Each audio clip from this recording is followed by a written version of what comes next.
Hello, welcome to my channel, Edible Thoughts Makes. My name is Stephanie, and today I have a featured finished project video for you. These videos give a rundown of the pattern specifications. It tells you about any modifications I have made, and I show you the project that I made up close and with things that I might be wearing it with.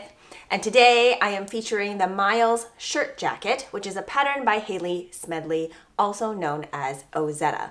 This pattern was published in 2022, and currently on Ravelry it has over 700 projects. This is a pattern I have been eyeing for a while. It was on my Ravelry pattern wish list and it was kindly gifted to me. So thank you to the person who gifted me this pattern. I am so excited to have finally made it. There will be graphics or text or images on the screen as I am talking about this pattern, so just a heads up so that if you're doing something else that you don't miss that information. Also, on all of my videos here on YouTube, I include closed captioning, so you can click on that CC button, and if I speak faster or slower than your preferences, YouTube also allows you to adjust the speed. I do include links in the description box, and those go to Ravelry project pages, and I will also link to designers, makers, things like that that I may mention or even forget to mention here in the episode. So let's get started with pattern specifications for the Miles short jacket. Again, this is a pattern by Hailey Smedley, also known as Ozetta. This was published in 2022. It is worked top down. You start at the back, you have these dropped shoulders and back shaping, and there are minimal details at the shoulder for a very classic shape. It is finished with a fold over ribbed collar, and there is a curved hem that are made with short rows. I really liked the look of this curved hem. I don't find short rows difficult to do. I believe the method was German short rows for this pattern. And then there are big pockets. I did modify it to be lined with corduroy fabric. I felt like that gave it extra stability and warmth.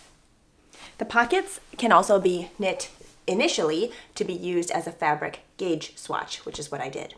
This is designed to be an oversized woolen shirt jacket that can be worn anytime, although I feel like because the yarn I used is definitely on the more textured and coarser side and very, very warm, I would not be wearing this year round. I think the pattern has it marketed as something that you can wear any time of the year, but yeah, I don't think I'll be reaching for this at all in the summer. Sizes come in XS through 5XL, and that corresponds to a finished bust circumference of 43 inches to 71 inches. The recommended ease is also given, except I can't find that right now on the page that I'm looking at. I print out my patterns and I write all over them and I save them in a binder. That way, if I make it again, which I often do, if you're new here, I tend to make some of the patterns over and over again, just in slightly different fit and maybe fabric in the sense of like yarn choice and things like that. So I keep my printed patterns. Anyway, tangent here.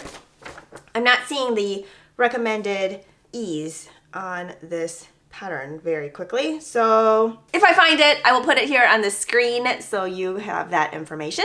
The gauge is 15 stitches by 24 rows in 4x4 inch of the fabric in stockinette stitch. I did meet stitch gauge, but my row gauge was 23 rows instead of 24 rows, meaning I needed less rows to get to 4 inches.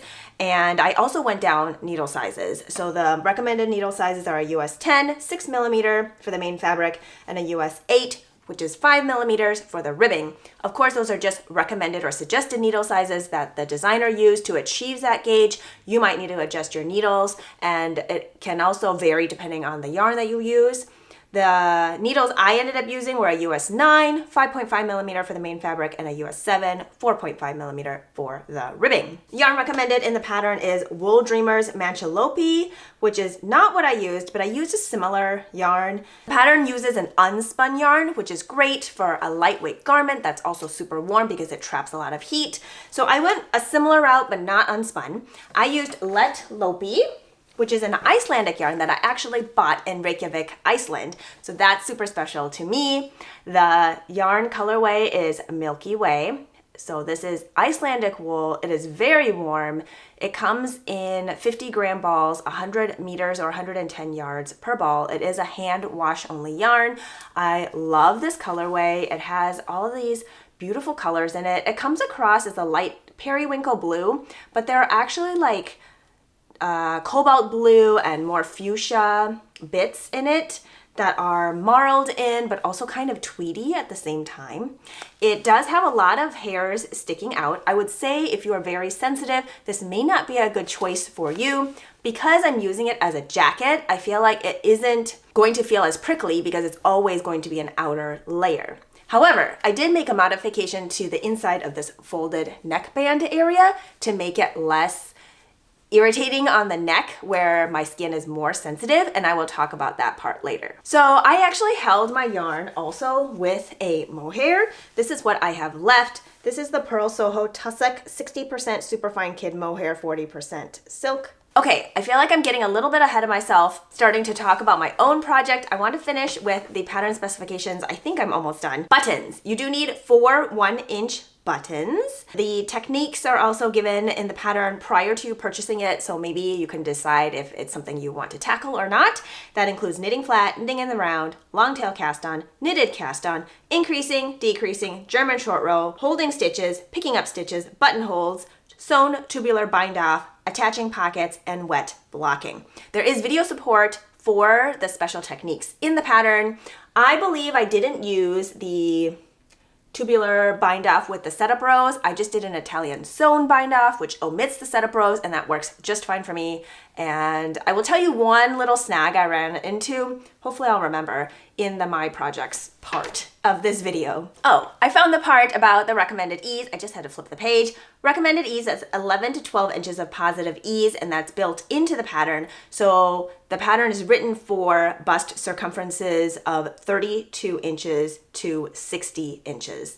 This is a size inclusive pattern. Okay, very quickly, I can't remember if I mentioned this. Top down, start in the back.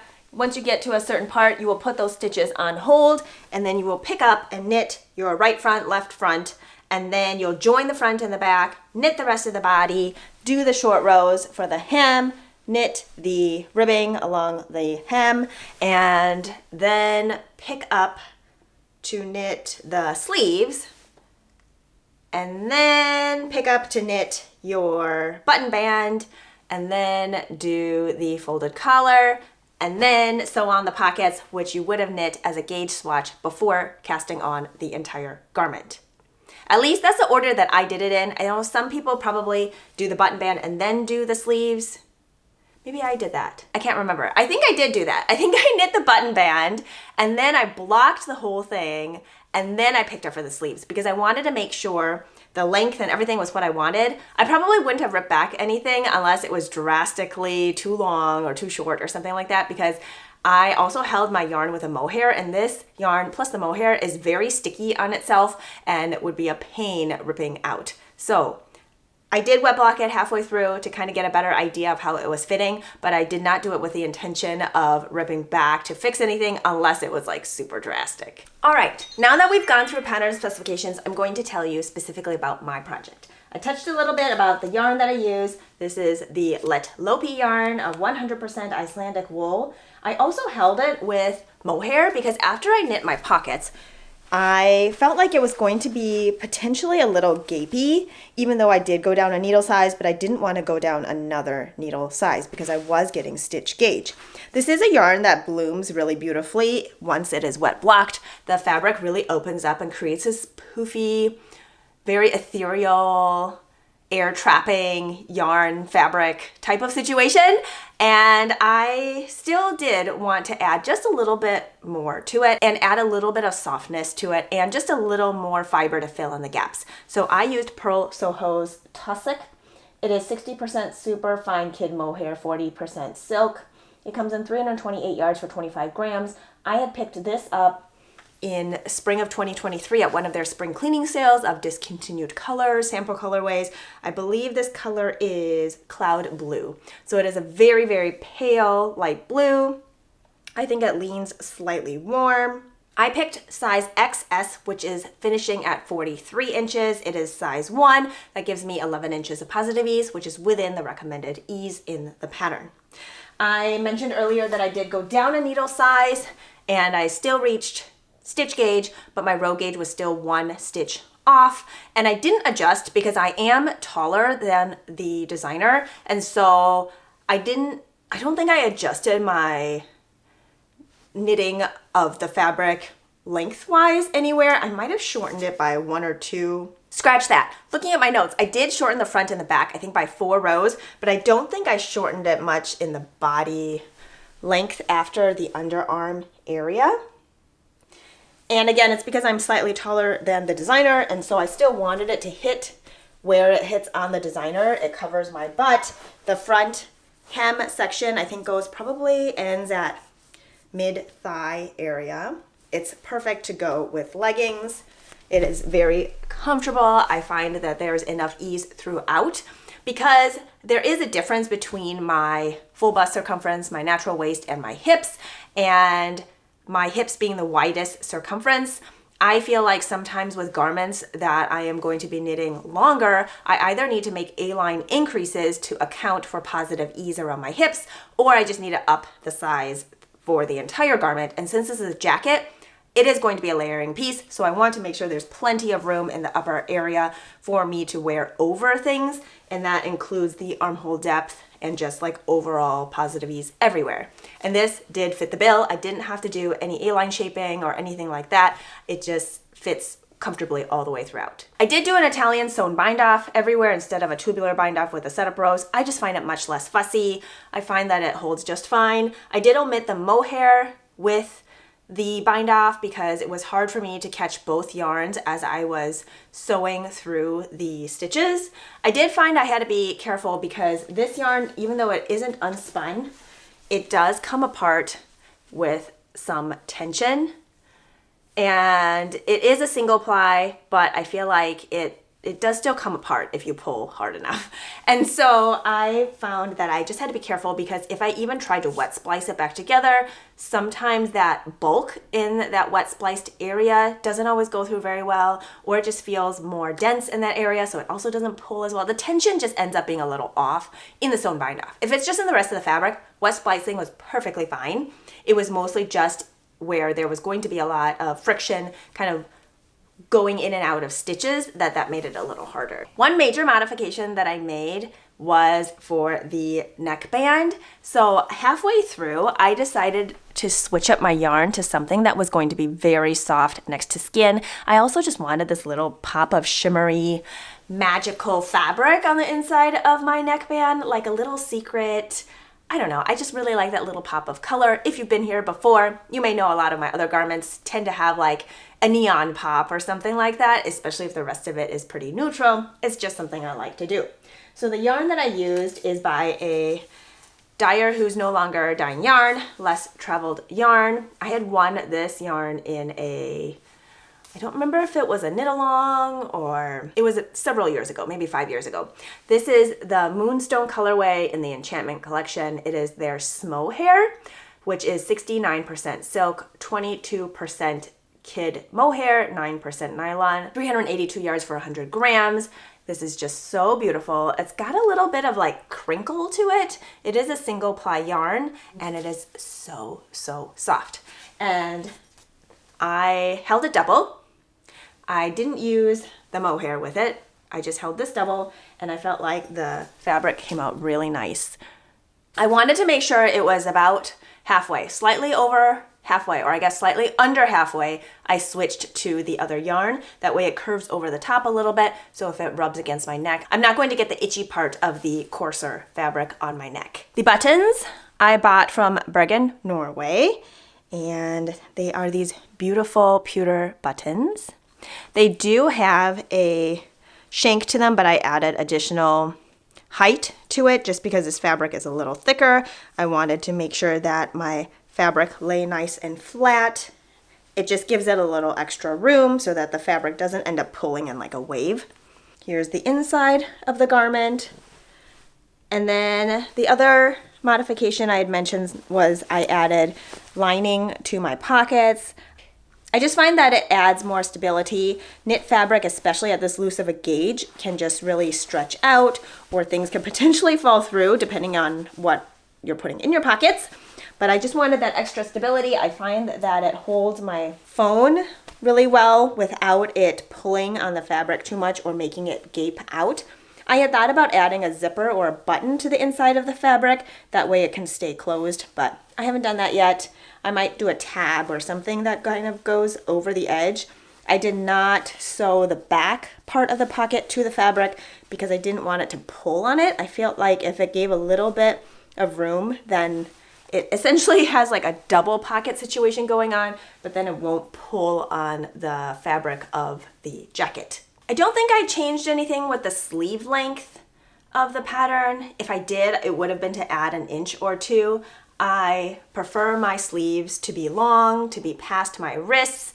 I also find that sleeves tend to shrink up over time just from elbows, making the fabric in the upper half of the sleeve kind of shrink up over time. And then this being a jacket, I just wanted to make sure that it was going to be plenty long in the sleeves. So I don't see any notes here about increasing the length. My notes say I added 5 rounds after the last decrease round, but I don't know what the pattern had said for after that time. It may have said to knit until a certain length was achieved. I think at that point I just kept trying it on to see where I felt like the length should be, and that's where I went with that. Okay, I think that's everything I wanted to talk about for the pattern itself. I want to briefly tell you how I'm wearing it today. I'm not going to put it on with a bunch of different outfits like I do sometimes because this is a jacket, so I just plan on throwing it on over anything. And especially with the armholes being nice and deep, I really can throw it on over flannels, over tank tops, really over anything. Well, maybe not a tank top, because if it's cold enough to put this on, I probably wouldn't be wearing a tank top, and plus my arms might get itchy, so not a tank top.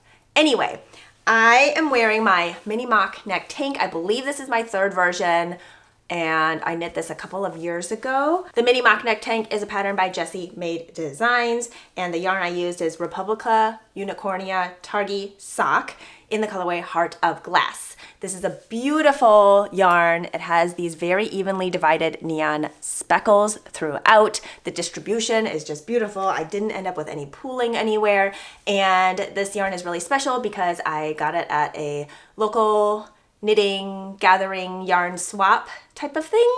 It was one of those where everybody brings 100 grams of fingering weight yarn, it's wrapped up, and then you get a number, and then you go get that number. If anybody wants to swap once it's opened, that can be fine. And I received this beautiful yarn, and I used every single inch of it to knit this mini mock neck tank. So I'm wearing it underneath a denim button-up. I do have the button-up collar raised or not folded down here, and I feel like that works well with this type of collar of jacket. It can also be an option for any itchy jackets you may have, but I can wear it down because I made the modification to this neckband, and it's so cozy and doesn't itch at all. I am wearing it with black leggings. I have on stripy wool socks.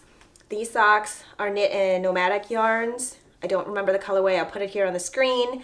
And I think these were one of the first socks that I knit when I started learning how to knit socks. So they might be 4 or 5 years old. I don't know if you were able to see the back very clearly earlier, but I really like how the shaping is done here. It is a very tidy pickup without any gaping holes that can sometimes occur when you do German short rows to make this trapezoid in the back. Instead, you have the back being made with, I think, probably make one lefts, make one rights. I don't remember exactly, but it just creates a very tidy trapezoid to pick up stitches from, and I really like that look. I think that is everything I wanted to share with you today about the Miles shirt jacket by Ozetta. If there's any information I forgot to mention, it will hopefully have been on the screen or in the description box below this video. I do have a Ravelry project page for this project as well, so you can check that out if Ravelry is accessible to you. So this pattern was gifted to me, and I would like to gift it to one of you. If you have not knit the Miles shirt jacket pattern before and would love to give it a go, comment below and let me know that you would like to do that. If you have a color already picked out, if you have a yarn already picked out, I would love to hear about it, and maybe you will inspire others. If you've already made it, but you have a person in mind that you would like to gift the pattern to, you can also mention that in the comments below. I would love to gift your knitting buddy this pattern. I will use a random comment picker and pick somebody from below probably in a week. With that, cheers to being creative. I hope you're doing well, taking care of yourselves, your loved ones, and your neighbors, and I will talk to you next time. Bye.